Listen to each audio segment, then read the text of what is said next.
Bonjour à toutes et à tous. Donc là, je vous fais une petite vidéo suite à la demande d'Anaïs qui, après avoir découvert le punch needle sur de la toile, aimerait effectivement pouvoir broder sur du tissu. Je sais pas Anaïs si c'est, mais je pense que oui. Le fait d'avoir vu l'ouvrage fait par la stagiaire qui était là samedi et les semaines précédentes à l'atelier, et qui est très réussi, j'avoue, j'aime beaucoup. Eh bien, quoi qu'il en soit, je vais vous partager du coup quelques petites informations par rapport à la broderie punch needle sur tissu. Alors c'est exactement la même technique que sur de la toile de jute ou autre support, avec les grosses aiguilles comme celle-ci ou comme celle-ci par exemple. Même technique, les mêmes choses à savoir, le sens de l'aiguille, comment passer le fil, etc., etc. La seule chose qui change, c'est effectivement la taille de l'aiguille. Là, on va utiliser des aiguilles plutôt comme celle-ci. Vous voyez, par rapport à ça, il y a une sacrée différence. Mais le principe est exactement le même, les choses à savoir sont exactement les mêmes. Donc l'aiguille, ça va être soit celle-ci, soit celle-ci. Vous voyez, c'est à peu près la même chose. Donc ça, ce sont des aiguilles fines. Souvent, il y a 3 aiguilles livrées avec ce type d'aiguille. Ça, c'est la plus grosse des 3.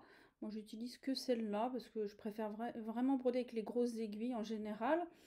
Et quoi qu'il arrive, dans ce genre d'aiguille, eh bien, la hauteur de l'aiguille est réglable automatiquement. Vous voyez, là, je vais la faire bouger. Je vais peut-être me mettre sur ce fond-là pour que vous voyez bien. Donc, on peut régler de 3 mm environ jusqu'à 12, niveau 12. Donc, voilà, pour obtenir des effets de relief plus ou moins importants. Voilà, donc même topo que pour les grandes aiguilles, il va falloir là utiliser un passe-fil pour pouvoir effectivement passer votre fil à l'intérieur de l'aiguille.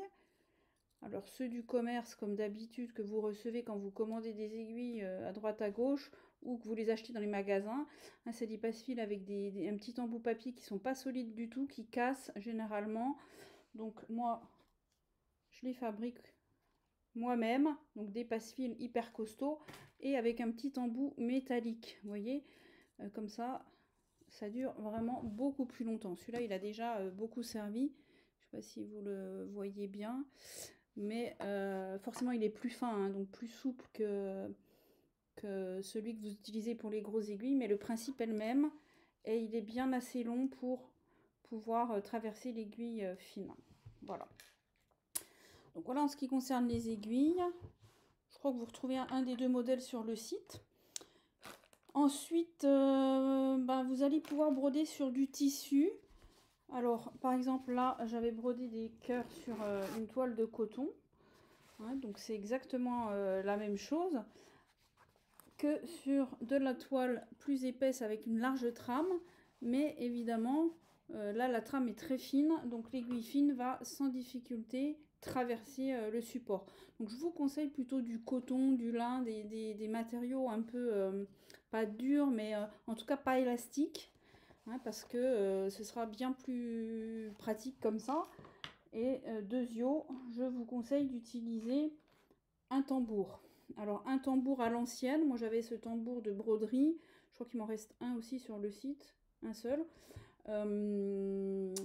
Ce type de tambour qui permet de tendre le support, de coincer la toile sur laquelle vous allez broder entre les deux parties du tambour, de sorte à bien pouvoir tendre la toile, parce que tous ceux qui ont déjà essayé, vous savez que quand on tend la toile, c'est quand même beaucoup plus agréable à broder que sur un support qui est souple et mou. Voilà, donc là, vous voyez, vous pouvez faire des petites choses comme ça avec un tambour. Voilà, là je vais vous montrer du coup ce que je suis en train de prolonger. C'est ma stagiaire qui m'a donné envie de m'y remettre, parce que je brode plus sur de la toile de jute, mais là j'avais commencé un ouvrage sur du tissu. Donc c'est à partir d'un tissu imprimé, je brode certaines parties en relief ou pas, avec les aiguilles fines de punch needle, comme je viens de vous montrer. Voilà. Donc il y a encore pas mal de choses à faire. L'idée, c'est pas de recouvrir toute la surface, mais certaines parties. Voilà. Donc là, bah, d'ailleurs, on va continuer sur le cadre, parce que vous voyez, j'utilise aussi un grand cadre, donc en plastique. C'est celui que j'utilise aussi avec la toile de jute, hein, c'est le même, pour les coussins par exemple. Donc c'est un cadre qui se présente comme ça, une fois qu'il est démonté, avec 4 embouts et des angles, de sorte à pouvoir justement constituer le cadre. Et vous avez des grands morceaux, des tubes là, ouverts en plastique qui se clipsent sur chacun des 4 côtés du tambour, de sorte à coincer votre toile.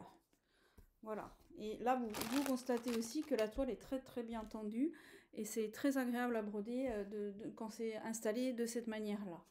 Donc ça, vous en trouvez un peu partout. Ceux-là, il en reste encore quelques-uns sur le site. Ils sont vraiment super costauds.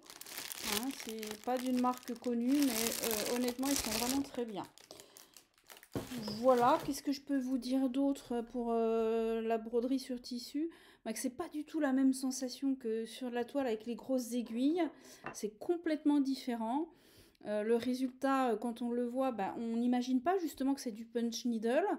Et pourtant, c'est exactement la même technique. Donc, je vais quand même vous montrer d'autres petites choses que j'avais pu faire. Notamment, j'avais préparé des petits kits. Là aussi, c'est sur du tissu. Alors, je ne sais pas si vous voyez bien. Voilà, c'était sur le thème savane. J'avais effectivement fait des petits kits broderie jungle. Alors, toucan, girafe. Et puis, il y en avait un koala, je crois, plus petit encore. Oui, il est encore d'ailleurs disponible. C'est le dernier sous forme de kit. C'était un petit koala. Alors, je ne sais pas si vous le voyez bien. Voilà, avec le cadre et puis le tissu correspondant. Et ces kits permettent de laisser une grande part à votre créativité, à votre imagination, puisque effectivement, comme pour le grand cadre que je suis en train de faire, les chevaux, là, vous allez broder les parties qui vous intéressent, que vous souhaitez broder, sans pour autant recouvrir toute la surface, en choisissant de broder à l'endroit ou à l'envers, et en jonglant sur la hauteur de l'aiguille, afin de pouvoir obtenir des effets de relief plus ou moins importants. Vous voyez là sur le toucan par exemple, la fleur blanche, je l'ai fait en relief, ainsi que ici la queue du toucan que j'ai ensuite par la suite coupé également. J'ai coupé les boucles que j'ai brodées sur l'envers. Voilà. Donc ça pour vous montrer quelques exemples de ce que vous pouvez faire avec les aiguilles fines. Donc sur du tissu, coton ou lin, tissu imprimé pareil en coton, et en utilisant les fournitures habituelles. La seule chose qui change, ça va être effectivement peut-être le tambour et le passe-fil qui va être fin et de préférence costaud comme ceux que vous avez sur la boutique en ligne. Mais bon, je vais pas faire trop de pub non plus. Si les fils, je vous ai pas parlé des fils, donc moi j'utilise principalement des fils de ce type.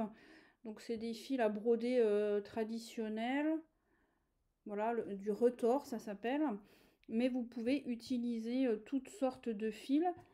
Comme pour les grosses aiguilles, hein, on dit que tant que cela passe à l'aise dans votre aiguille et que ça circule normalement sans heurts, que ça coulisse facilement, et ben il n'y a aucun problème, c'est que vous pouvez utiliser. Voilà. Donc, mais en tout cas, ceci fonctionne bien avec la plus grosse des 3 aiguilles fournies avec les aiguilles fines. Que vous dire d'autre? Je pense que j'ai fait le tour, mais si vous avez des questions, c'est l'occasion de les poser là dans les commentaires. Je tâcherai d'y répondre avec plaisir et le plus précisément possible. Voilà, amusez-vous bien. Bye bye.